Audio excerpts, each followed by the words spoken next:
শিব কি খায়? গাঁজা নাকি? গাঁজা খায় না? যদি বলুন হ্যাঁ না না। আচ্ছা ভাং খায় না? দেখুন এবারে তো হ্যাঁ বলছে। আচ্ছা কানে কি ফুল গোজা থাকে? গাঁদা ফুল, ধুতরা ফুল। আচ্ছা বাবার এই যে তিনটে জিনিসের জন্ম কোথা থেকে? বাবার ভাং কোথা থেকে জন্ম হলো, আর বাবার ওই গাঁজা কোথা থেকে জন্ম হলো, আর এই ধুতরা ফুলটা কোথা থেকে জন্ম হলো একটু বলি। দেখবেন বাবার গলায় একটা সাপ ছিল না? জোরে বলুন হ্যাঁ না না। আচ্ছা সাপটা বাবার গলায় জড়িয়েছিল, ওই সাপটার নাম উদয়। বাবা যখন ধ্যান করতে বসতো, আমার দিকে তাকান, তখন ডাকতো উদয় আয়, উদয় আয়। উদয় এসে বাবার মুখের সামনে এইরকম করে দাঁড়াতো, আর বাবা কি করতো? জিভটাকে বের করে বলতো দে দে, কি ছবল মার, ছবল মার। উদয় জোরে ছবল মারতো বাবার জিভে, বাবার জিভ নীল হয়ে যেত, বাবা বিভোর হয়ে যেত ধ্যানে। এই দৃশ্যটা প্রায় প্রত্যেক দিন বাবা করে। মা দুর্গা দেখছে আমার স্বামীর জীবটা বাড়াচ্ছে, আর উদয়ের সাহস কম নয়, বারবার আমার স্বামীর জীবে দংশন করছে।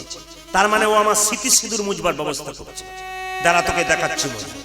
বাবা কি করলেন? হ্যাঁ, মা দুর্গা কি করলেন?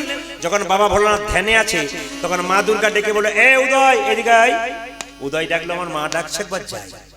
উদয়কে এক বাটি দুধ দিয়ে বললো উদয় দুধটা পান কর। এখন মায়ের কথায় উদয় নামক সাপটা যেই না দুধটাকে পান করবার জন্য মুখটা নামিয়েছে, মায়ের হাতে খড়গা ছিল, তুই আমার স্বামী ছাড়া করবি? তুই স্মৃতির সিঁদুর কেড়ে নিবি? এই দেখ তোকে আমি। একটা সাপকে দুবার টুকরো করলে ক টুকরো হয়? 5 টুকরো। 5 টুকরো। একটা সাপকে দুবার চোট দিলে ক টুকরো হয়? 1 টুকরো নাকি?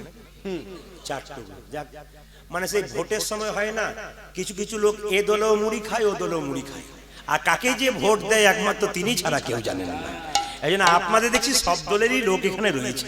কেউ বলছে 4টা, কেউ বলছে 3টে, কেউ বলছে 1টা। যাকে একটা তো লেগে যাবে, তারপর যা হবে। তো বলি হ্যাঁ, দাদা ঠিক বলেছে। মায়েরা এইদিকে, সাপটা 3 টুকরো হয়ে গেল।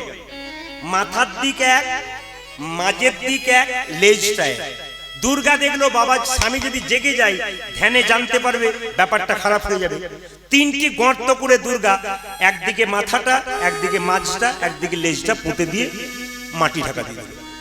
ধ্যান যোগে বাবা ভোলা বলল উদয় উদয়। এত উদয়কে ডাকছে, উদয় আসছে না। যখন উদয় আসছে না, তখন বাবা মনে মনে ভাবলো ধ্যান করে দেখি উদয় কোথায়। দেখলো মা দুর্গা 3 চোট দিয়ে 3টি গর্ত করে পুঁতে দিয়েছে। দুর্গাকে এসে শিব জিজ্ঞেস করছে, আচ্ছা দুর্গা আমার উদয় কই? মেরে ফেলেছে। বলে কোথায়? 3টে গর্তে পুঁতে দিয়েছি। বলে কেন? তোমার জীবে ছোবল মারছে, আমার স্মৃতি সিঁদুর আমাকে বিধবা করে দেবে, তুমি জানো না? তুমি যদি মরে যাও। শিব যখন বলছে এই জন্য তোমাদের মেয়ে মানুষ কয়, তুমি কি জানো না আমার নাম মৃত্যুঞ্জয়, আমি কিছুতেই মরি না, এটা জানা নেই? তবে এক কাজ করো, তুমি যখন আমার উদয়কে মারলে, উদয়কে আমার সঙ্গেই রাখবে। বাবা কি করলেন? কমণ্ডল থেকে জল 3 দিকে দিয়ে বলে ওরে উদয়, তোর যে মাথার অংশটা তৈরি রইল, এর থেকে তৈরি হবে কি? ভাং। আর তোর যে মাঝের অংশটা রইল গর্ততে, এর থেকে তৈরি হবে কি? গাঁজা। আর তোর যে লেজ অংশটা রইল, ওর থেকে তৈরি হবে ধুতরা। এটা দেখো তত্ত্বের কথা। তথ্য কি? ভাং। বাবা বলল ভাং খাই না। ভাং মায়ার ঘুম ভাং। আমার বাড়ি, আমার গাড়ি, আমার ঘর, আমার সব এই মায়া, মায়ার ঘুম ভাং নইলে গোবিন্দ পাবি না। ভাং ভাং ভাং, মায়ার ঘুম ভাং। আর কি? ধুতরা। যত মায়ার ঘুম ভাঙবি, চোখ থেকে জল পড়বে ভগবানের নামে। যত চোখ থেকে জল পড়বে, ধুতরা ধুতরা। নয়ন জলে বুক মুখ ধুতরা, ওই ধুতরা নয় ধুতরা। নয়ন জলে বুক মুখ ধুতরা। আর গাঁজা, গোবিন্দের নাম গা, আর বৃন্দাবনে যা, এরই নাম হলো গাঁজা। আপনাদের ধুতরা, গাঁজার, ভাঙের কথা জানা গেল তো?